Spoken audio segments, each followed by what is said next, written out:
Hi hello నమస్తే welcome to I dream. నేను మీ anchor తీరు. ప్రస్తుతం అయితే ఎక్కడ చూసినా కూడా ఐపీఎల్ ఫీవర్ అయితే నడుస్తుంది. మరికొన్ని గంటల్లోనే ఐపీఎల్ అనేది 2024 సీజన్ అయితే స్టార్ట్ అవబోతుంది. ఈ నేపథ్యంలో ఫ్యాన్స్ అందరూ కూడా ఏ జట్టు బలాలేంటి, ఏ జట్టు బలహీనతలేంటి, అసలు ఎవరు టైటిల్ ఫేవరెట్గా బరిలో దిగబోతున్నారు, ఎవరి ఆట ఎలా ఉండబోతోంది, ఎవరు కీ రోల్ ప్లే చేయబోతున్నారు, ఇలా ఐపీఎల్కి సంబంధించి చాలామంది మైండ్స్లో చాలా ప్రశ్నలు అయితే తిరుగుతూ ఉన్నాయి.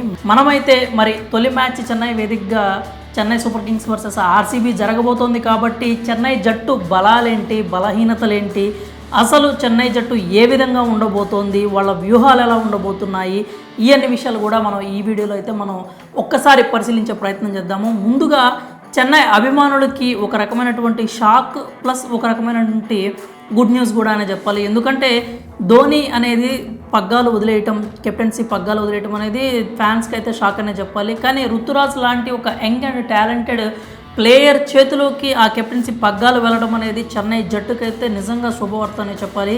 మరి చెన్నై సూపర్ కింగ్స్ గురించి, బలాల గురించి మనం మాట్లాడుకున్నట్లయితే ధోని, రుతురాజ్ గైక్వాడ్ అంటే కెప్టెన్సీ పరంగా చెన్నైకి చాలా మంచి బలం అనే చెప్పాలి. ఎందుకంటే మైదానంలో అధికారికంగా రుతురాజ్ గైక్వాడ్ కెప్టెన్ అయినప్పటికీ స్టంప్స్ వెనకాల మాత్రం ఒక super most senior captain cool MS Dhoni అయితే ఉంటాడు, రెండో కెప్టెన్ రూపంలో, అనఫీషియల్ కెప్టెన్ రూపంలో. సో గైక్వాడ్కి ఏ కష్టం వచ్చినా, టీంకి ఏ అవసరం వచ్చినా కానీ అతని స్ట్రాటజీస్ వాడటానికి, అతని మైండ్కి పదును పెట్టడానికి, పని చెప్పడానికి ధోని అయితే రెడీగా ఉంటాడు. తన అనుభవాన్ని ఉపయోగించి ఖచ్చితంగా చెన్నై జట్టు కృషి కోసం అయితే పనిచేస్తాడని చెప్పడానికి ఎలాంటి సందేహం లేదు.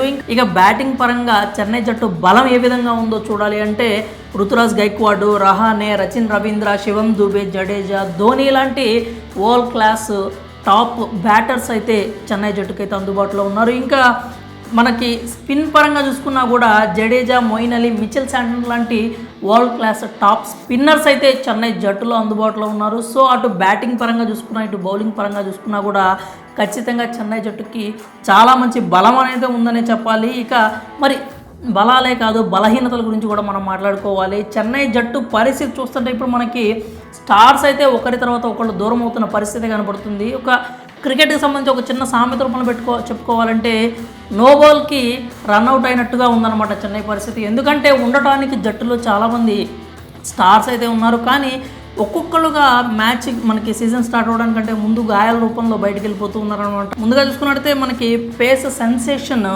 మతీషా పతిరానా అయితే గాయం కారణంగా జట్టుకు దూరం అయిపోయాడు. ఇది చాలా పెద్ద దెబ్బ అనే చెప్పాలి. ఎందుకంటే డెత్ ఓవర్ స్పెషలిస్ట్గా పేరు తెచ్చుకున్నటువంటి పతిరానా చెన్నై జట్టుకు దూరం కావడం అనేది బిగ్గెస్ట్ మైనస్ అవుతుంది. ఇంకా అలా చూసుకుంటే రీసెంట్గా శ్రీలంకతో జరిగిన మ్యాచ్లో బంగ్లాదేశ్ ప్లేయర్ ముస్తాఫిజుర్ రెహమాన్ కూడా కండరాలు పట్టేసి మ్యాచ్ నుంచి అయితే అంటే మధ్యలోనే వెళ్ళిపోయాడు. అయితే ఇతను మరి చెన్నై జట్టుకి ఎప్పుడు అందుబాటులోకి వస్తాడు ఏంటి అనేది కూడా చెప్పే పరిస్థితి అయితే లేదు. ఇక అలాగే డేవన్ కాన్వాయ్ కూడా కాలికి గాయం అవడంతో, కాలి వేలుకి గాయమైన కారణంగా జట్టుకైతే దూరంగా ఉన్నాడు. ఇతను కూడా ఎప్పుడు కంబ్యాక్ ఇస్తాడు, ఎప్పుడు జట్టులో చేరతాడు అనేటువంటి చెప్పే పరిస్థితి లేదు. ఇలాంటి వరల్డ్ క్లాస్ బెస్ట్ ఎవరైతే ప్లేయర్స్ ఉన్నారో వాళ్ళు చెన్నై జట్టుకి దూరం అవటం అనేది గాయాల కారణంగా చాలా పెద్ద మైనస్ కిందే చెప్పాలి. ఇంకా అలాగే చూసుకున్నట్టయితే బౌలింగ్లో కూడా దీపక్ చాహర్ కావచ్చు, అలాగే తుషార్ పాండే కూడా మిడిల్ ఓవర్స్లో రన్స్ లీక్ చేయడం అనేది ఫస్ట్ నుంచి చెన్నైని కొంచెం ఇబ్బంది పెడుతున్నటువంటి సమస్యగానే ఉంది. అది మరి ఈ ఇయర్ ఎంతవరకు అధిగమిస్తారనేది కూడా చూడాలి. అయితే బలహీనతల పరంగా చూసుకున్నట్టయితే చెన్నై జట్టుకి ఇదే చెప్పుకోవాలి. కాకపోతే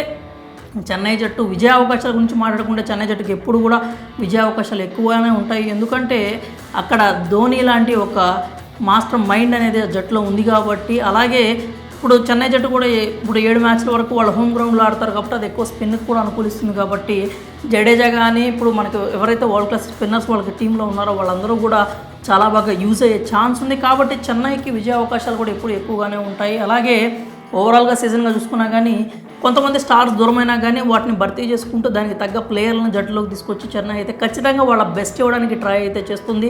ఇప్పటికే 5 టైటిల్స్ సొంతం చేసుకున్నారు. లాస్ట్ సీజన్ కూడా టైటిల్ కొట్టిన ఉత్సాహంలో ఉన్నారు కాబట్టి ఇదే ఉత్సాహాన్ని కొనసాగిస్తూ ఖచ్చితంగా కూడా చెన్నై ఈ సీజన్లో చెలరేగేందుకు ఛాన్స్ అయితే ఉంది, అందులో ఎలాంటి అనుమానం లేదు. మరి చెన్నై జట్టు బలాలు, బలహీనతల గురించి మీ ఒపీనియన్స్ ఏమైనా ఉంటే కామెంట్స్ రూపంలో మాకు తెలియజేయండి.